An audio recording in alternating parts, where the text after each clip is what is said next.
saya Agustinus. Mari kita kenal Alkitab, karena Alkitab pembimbing hidup.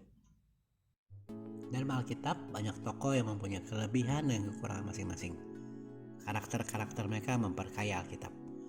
Kita bisa belajar banyak dari karakter tokoh-tokoh Alkitab ini. Pada kesempatan kali ini, kita belajar dari Henokh.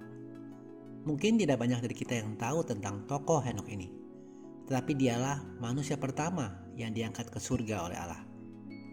Untuk lebih mengenal Henokh, saya memperkenalkannya dari Nabi Nuh yang tentunya kita kenal. Ayah dari Nabi Nuh adalah Lamek, dan ayah dari Lamek adalah Metusalah. Jadi Metusalah adalah kakek dari Nabi Nuh, sedangkan Henokh adalah ayah dari Metusalah, sehingga dia adalah kakek buyut dari Nabi Nuh.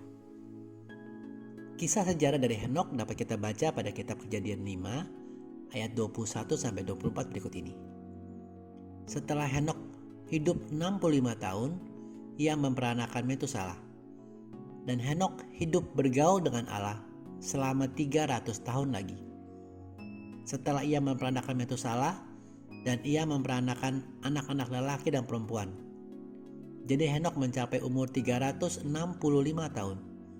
Dan Henokh hidup bergaul dengan Allah, lalu ia tidak ada lagi, sebab ia telah diangkat oleh Allah. Henokh mencapai umur 365 tahun. Di umur ke-65, ia memperanakan Metusalah. Kita akan membahas Metusalah pada Rabu depan.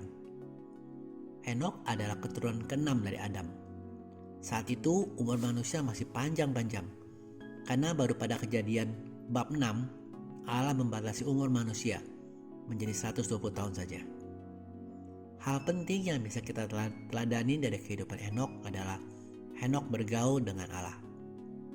Akibat dari bergaul dengan Allah ini, Henokh tidak mengalami kematian, tapi diangkat oleh Allah. Dalam Alkitab, hanya ada 2 manusia yang tidak mengalami kematian, yaitu Henokh dan Nabi Elia, yang keduanya diangkat oleh Allah. Jadi, begitu pentingnya untuk kita hidup bergaul dengan Allah. Teman-teman, maukah Anda hidup bergaul dengan Allah? Di masa sekarang ini sebenarnya Allah lebih memudahkan kita untuk hidup bergaul dengannya. Karena Allah memberikan firman-firman-Nya dalam Alkitab dan juga sudah mengutus Roh Kudus ke dalam hati kita semua. Tinggal permasalahannya, apakah kita mau hidup bergaul dengan Allah dengan membaca Alkitab dan berdoa, atau kita lebih senang dengan hal-hal duniawi yang lebih menghibur, lebih asik, dan lebih menarik. Teman-teman ingat, semua itu tidak penting di mata Allah dan tidak akan kita bawa saat kita kembali ke rumah Bapa.